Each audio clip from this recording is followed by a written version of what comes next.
di sini yang pertama kita akan mengetahui pengertian dari populasi dan sampel itu sendiri. Jadi di sini populasi itu merupakan keseluruhan kelompok individu atau objek yang menjadi subjek dalam sebuah penelitian. Sedangkan sampel sendiri adalah sebagian kecil dari populasi yang dipilih untuk diukur atau dianalisis dalam penelitian tersebut. Nah, contoh dari keduanya itu misalnya contoh dari populasi itu seluruh siswa di suatu sekolah. Kemudian sampelnya itu misalnya kita memilih hanya 100 siswa yang dipilih secara acak dari siswa yang ada di sekolah tersebut. Ada juga perbedaan populasi dan sampel, itu ada ukuran. Ukurannya populasi mencakup seluruh anggota, sedangkan sampel hanya mencakup sebagian kecil. Kemudian tujuan, populasi memberikan gambaran keseluruhan, sementara sampel digunakan untuk membuat kesimpulan tentang populasi dengan cara yang lebih efisien. Kemudian perbedaan pengumpulan data. Mengumpulkan data dari populasi bisa sangat mahal dan memakan waktu yang sangat lama, sedangkan mengumpul data dalam sampel lebih praktis dan efisien. Yang berikut ada validitas dan reliabilitas. Yang pertama, validitas. Di sini validitas itu lebih mengacu pada tingkat di mana instrumen pengukuran mengukur apa yang seharusnya diukur. Kemudian dalam validitas itu ada beberapa macam. Yang pertama ada validitas isi, seperti yang pada tabel. Validitas isi itu mengukur sejauh mana isi dari instrumen pengukuran mencakup semua aspek yang diinginkan. Contohnya itu misalnya tes matematika yang mencakup semua topik dalam kurikulum matematika.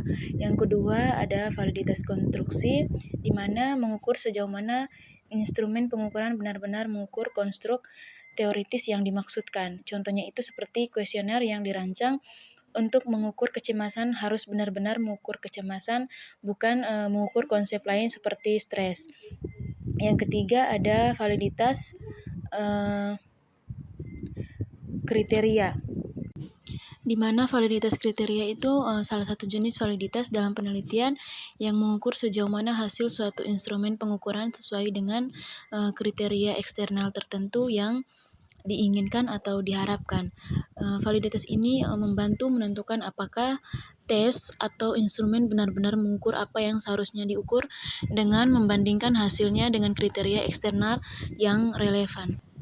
Yang berikut ada reliabilitas, di mana konsistensi atau ketetapan instrumen pengukuran ketika digunakan dalam kondisi yang sama. Reliabilitas ini ada beberapa jenis. Yang pertama, reliabilitas tes, itu mengukur konsistensi hasil ketika instrumen pengukuran digunakan lebih dari sekali pada orang yang sama dalam kondisi yang sama.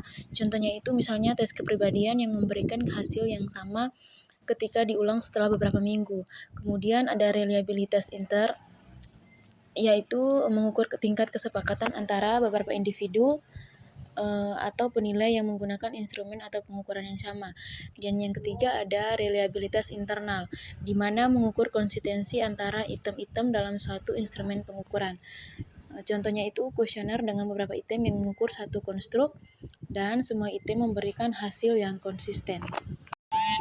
Yang berikutnya ada skala pengukuran. Skala pengukuran sendiri merupakan alat yang digunakan untuk mengukur variabel dalam penelitian.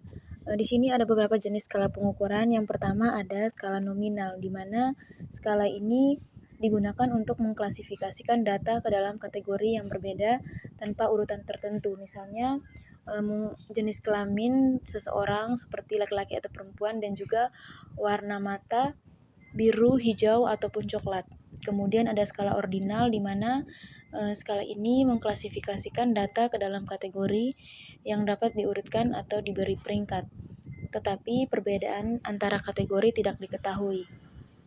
Yang ketiga ada skala interval, di mana skala yang mengukur data dengan jarak yang sama antara titik tetapi tidak memiliki nol absolut.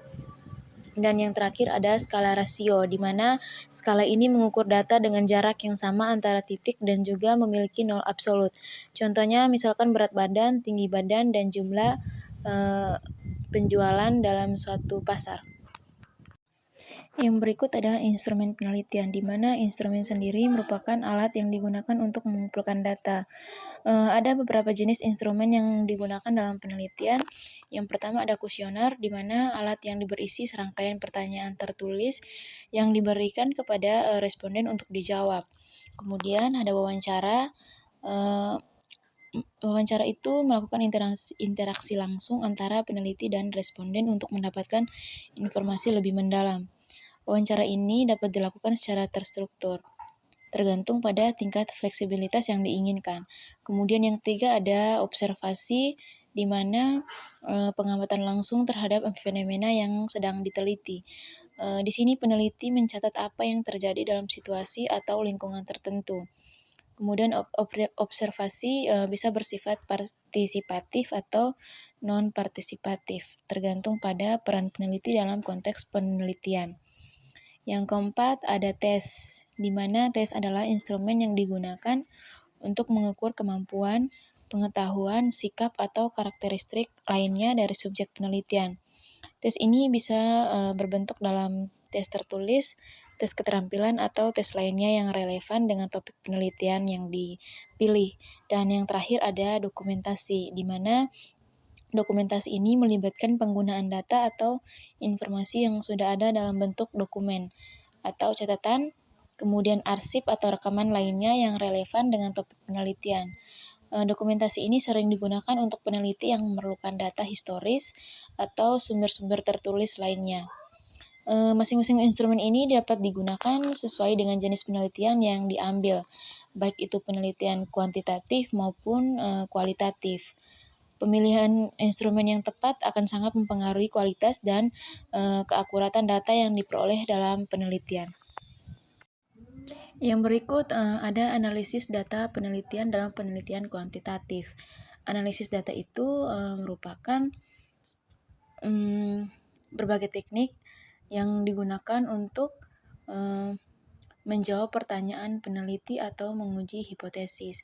Di sini ada 5 analisis, yaitu yang pertama analisis deskriptif. Analisis ini digunakan untuk menggambarkan atau menyajikan data secara ringkas atau jelas, tanpa melakukan generalisasi atau penarikan kesimpulan yang lebih jauh. Metode ini biasanya menggunakan metode mean atau rata-rata, kemudian median, modus, dan juga distribusi frekuensi. Contohnya itu menghitung rata-rata nilai ujian siswa. Yang kedua ada analisis interferensial, di mana analisis ini digunakan untuk membuat kesimpulan atau generalisasi mengenai populasi berdasarkan sampel yang dianalisis. Metode yang digunakan yaitu seperti analisis varians atau uji regresi dan juga uji korelasi. Contohnya itu menguji apakah perbedaan rata-rata antara dua grup, misalnya pria atau wanita secara statistik atau tidak. Menguji hubungan antara dua variabel menggunakan uji korelasi.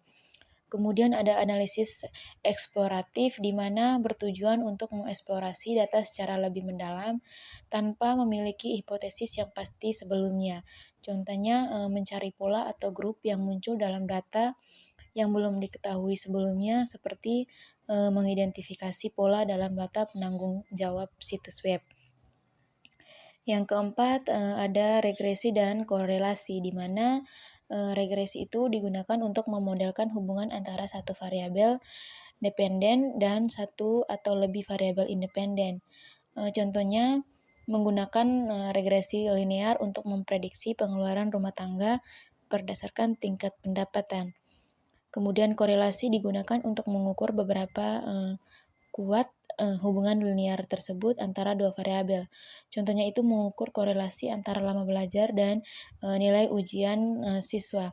Yang terakhir di sini ada analisis faktor, di mana analisis ini digunakan untuk mengidentifikasi faktor-faktor yang mendasari variabel-variabel yang diamati.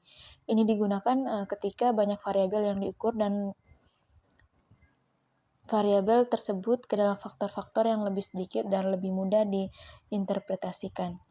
Contohnya itu dalam penelitian psikologi, di mana mengumpulkan berbagai pertanyaan dalam kuesioner ke dalam beberapa dimensi atau faktor seperti kecemasan, depresi, atau tes.